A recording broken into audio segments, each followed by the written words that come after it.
Hello friend, कैसे हैं आप लोग। आशा करता है कि आप लोग सब ठीक होंगे। मुबारक हो आप सभी को, सभी स्टूडेंट को, और जो भी युवा लोग हैं सबको मुबारकबाद देना चाहता हूँ मैं।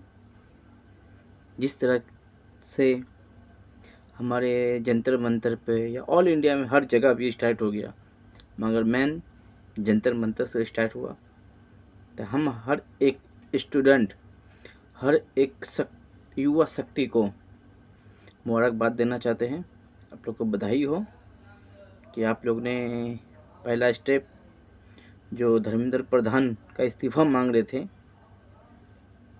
वो इस्तीफ़ा हो गया है, स्वीकार कर लिया गया है। आप लोग को बहुत बहुत मुबारक हो। और दूसरी बात, जो 20-22 छात्र मरे हैं, अभी उसकी मांग चल रहा है कि अभिजीत दीपे के द्वारा कि हर एक इंसान को 1-1 करोड़ मुआवजा मिले। सही है, बात सही है, क्योंकि भाई जो कमी गवर्नमेंट के अंदर में थी, उस कमी के ही अंदर में जो 22 स्टूडेंट मरे, तो इसकी भरपाई गवर्नमेंट को ही करनी पड़ेगी। सही बात है। और अब तीसरी पॉइंट जो है, जो दिल्ली में 20 तारीख को जंतर मंतर पे जो स्टूडेंट लोग पे लाठी चार्ज किया, दिल्ली पुलिस 3-4 आदमी का नाम है जो हेड है, वो सब के ऊपर कार्रवाई की मांग कर रहे हैं। इंशाल्लाह ये 2 पॉइंट भी हैं, आप लोग जीतेंगे। मेहनत कीजिए। और जंतर मंतर पे जो हिसाब से युवा एक्टिव है, वो काबिल तारीफ़ है। हम आपको सलाम करते हैं, आपके जज्बे को सलाम करते हैं। आप अभी तक जितना भी आंदोलन हुआ, चाहे किसान आंदोलन हो, चाहे एनआरसी का मुद्दा हो, किसी भी मुद्दा पे हो, अभी तक सरकार बराबर खड़ी नहीं उतरी थी। मगर इस बार जो युवा शक्ति ने पूरा बीजेपी की सरकार को हिला कर रख दिया। सलाम है आपके जज्बे को, सलाम है हर एक स्टूडेंट को, सलाम है हर एक युवा को, जिन्होंने अपने पूरा टाइम निकाल के जंतर मंतर पे भी हो या कहीं पे भी हो अच्छा आंदोलन किया। सबका लाख लाख शुक्र है।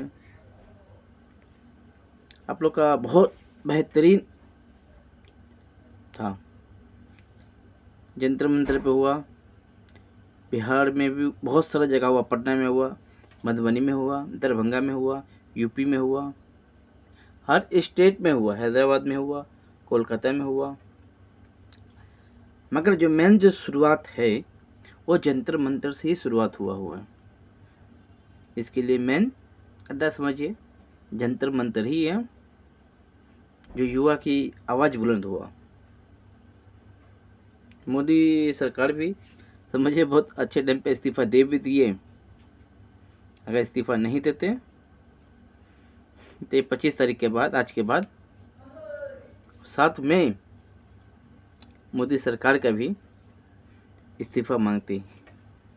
मगर मोदी सरकार का शुक्र है, अपनी कुर्सी बचाने के लिए उन्होंने इस्तीफ़ा दे दिया पहले ही।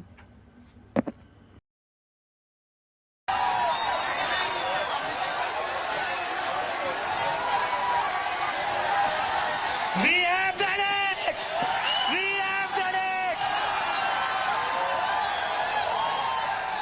धर्मेंद्र प्रधान ने रिजाइन कर दिया है।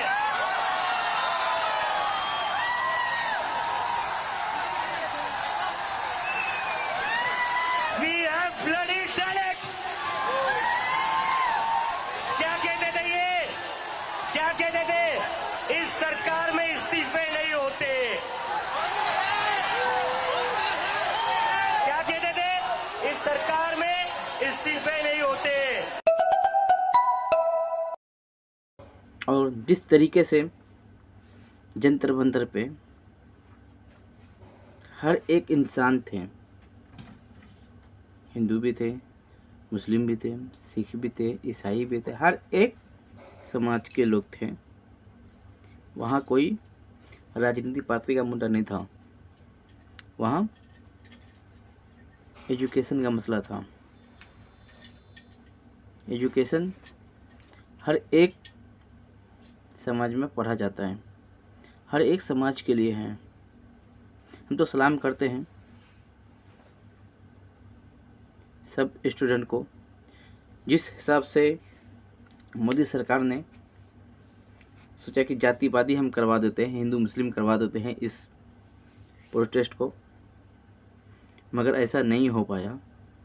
अभी के युवा शक्ति जो है वो समझ गए हैं कि ये बीजेपी सरकार हमको सिर्फ बेवकूफ़ बनाने का काम करती है। 12 साल हो गए, कभी भी एजुकेशन के मसले पे या कोई रोज़गार के मसले पे अभी तक मोदी सरकार ने कहीं पे भी कोई बात नहीं किया। सिर्फ एक ही बात, हिंदू मुस्लिम, इंडिया पाकिस्तान, बांग्लादेश रोहिंग्या, यही उनका मुद्दा ही है। कभी एजुकेशन के मसले पे कोई बात नहीं हुआ, कभी रोज़गार के मसले पे बात नहीं हुआ। सिर्फ वही है, हिंदू मुस्लिम, इंडिया पाकिस्तान, बांग्लादेश रोहिंग्या, यही सब है, घुसपैठिया, मंदिर मस्जिद मदरसा, यही है। मगर इस सबको साइड करके जिस हिसाब से हमारी युवा शक्ति चले हैं इस बार, आने वाले कोई भी सरकार भी हो, चाहे बीजेपी हो या कांग्रेस हो, ये सब के लिए एक सर दर्द बन के उभरेगी। सरकार हमेशा आती जाती रहती है। 75 साल के करीब हो गए हमारे भारत देश को आज़ाद हुए। कांग्रेस ने राज किया इतना सालों, तो उसकी हुकूमत गई तो बीजेपी आई, बीजेपी भी जाएगी। पार्टी है, आना जाना लगा रहता, हर किसी का भी हो, कभी कांग्रेस कभी बीजेपी, ऐसा है, आना जाना लगा रहता ही है। मगर इस मसले पे, एजुकेशन के मसले पे, जो हिसाब से हमारे भारत के युवा हर एक कास्ट में एकजुट होकर जो चले हैं, वो काबिल तारीफ़ है।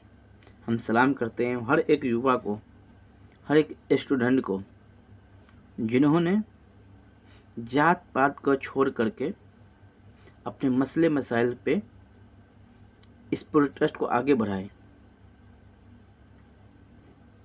मोदी सरकार ने या गोदी मीडिया ने तो बहुत सारा इंजाम भी लगाया कि ये स्टूडेंट बंगाली है, बांग्लादेशी हैं, नेपाली हैं। जो हमारे 20वीं विधानसभा के पूर्व एमएलए मधुबनी के अंदर में पड़ता, बिहार मधुबनी के अंदर में पड़ता है 20वीं विधानसभा, और अभी पूर्व एमएलए था बीजेपी का हरिभूषण ठाकुर बचौल। वो क्या बोलते हैं, ये छात्र नहीं है, ये बांग्लादेशी है, नेपाली हैं। हम एक ही बात बोलना चाहते हैं, बचौल जी, अब दूर हो करके जो इतना भाषण दे रहे ना, आप जंतर मंतर पे एक मर्तबा आकर के यही सेम बात स्टूडेंट को सामने बताइए एक बार, कि जो भी स्टूडेंट है वो बांग्लादेशी है, नेपाली है, ठीक है। आप एक मर्तबा जाइए जंतर मंतर पे, आप जो स्टूडेंट है, जो युवा शक्ति है, उसके सामने आप एक मर्तबा बोल के दिखाइए। अगर आप एक मर्तबा बोल देंगे ना, तो हम आपको सलाम करते हैं। पीछे में बोलने से कोई मर्द नहीं होता है, मर्द वही होता है जो सामने से बात करे। मगर आप तो सामने से बोलने वाले तो हैं नहीं, खैर आप भी उसी में से हैं। जब तक आप हिंदू मुस्लिम नहीं कीजिएगा, आपकी रोजी रोटी नहीं चलेगा, समझ रहे हैं। आप क्यों इस बार इलेक्शन हारे? आपके अंदर क्या कमी रह गई थी कि आप इलेक्शन हार गए? कुछ अपना दिमाग भी खोलिए। आपने तो कुछ काम करके दिए नहीं 20वीं विधानसभा के अंतर में। तो आप जो हिंदू मुस्लिम करके कितना दिन तक आप वोट ले लीजिएगा, या कितना बार आप बीत जाइएगा? कभी ना कभी आपके ही समाज के लोग भी आपके खिलाफ आवाज़ उठाएंगे। ये राजनीति हिंदू मुस्लिम से नहीं चलता है। राजनीति एजुकेशन के मसले पे बात कीजिए, अपना विकास के बारे में बात कीजिए। आप इधर 5 साल और उससे पहले 5 साल थे, अब 2 मरतबा एमएलए थे, सही है? आपने क्या काम करके दिया 20वीं विधानसभा में? कुछ भी काम करके तो नहीं दिए। और पब्लिक कितना दिन आपको जाति के नाम पे वोट देगा? ये तो नहीं है ना कि आपको हिंदू मुस्लिम करते रहिए और वोट पाते रहिए और पब्लिक का कोई काम नहीं कीजिए। तो ऐसा नहीं है ना। अभी आजकल के युवा लोग सब समझदार हो गया है। आप तो खैर देख ही लिए होंगे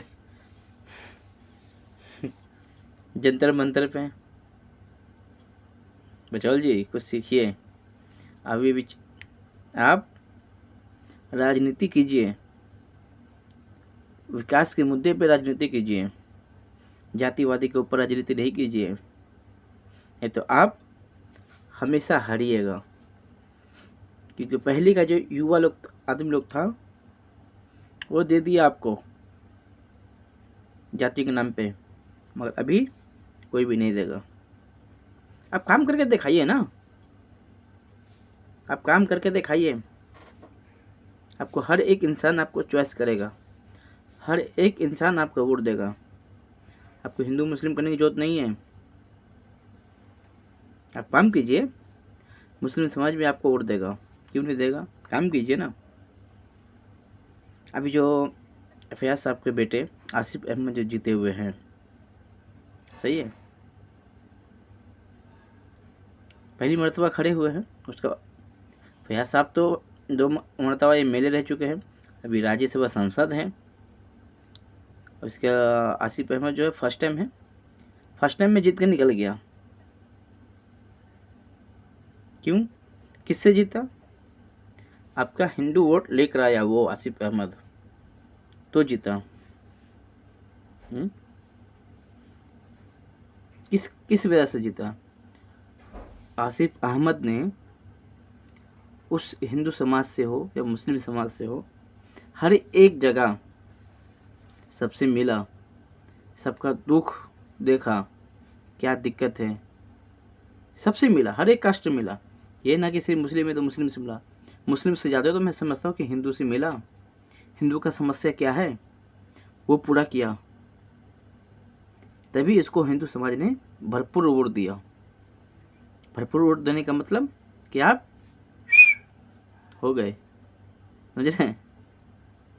अगर आप सही काम किए होते विकास के मुद्दे पे, तो आपको हिंदू समाज तो पूरा वोट देता, आपको मुस्लिम समाज भी वोट देता। मगर आप तो विकास तो कुछ किए नहीं, और आपको चाहिए था वोट, तो सोचे हिंदू मुस्लिम करे और पब्लिक को बेवकूफ़ बनाए कि हमको वोट मिले। मगर आप पब्लिक तो बेवकूफ़ बना नहीं, और आप चल दिए। हाँ, चलिए हम सलाम करते हैं हर एक युवा को जो जात पात से हट के अपने एजुकेशन के मसले पे या अपने हर एक किसी मसले पे इस धरना प्रदर्शन को अच्छा कामयाब बनाएं। यही हम चाहते हैं, और सलाम करते हैं हम सबको, और सलाम करते हैं हम किसान भाइयों को भी जिन्होंने आए समर्थक में। ठीक है, जय हिंद, जय भारत, जय हिंदुस्तान।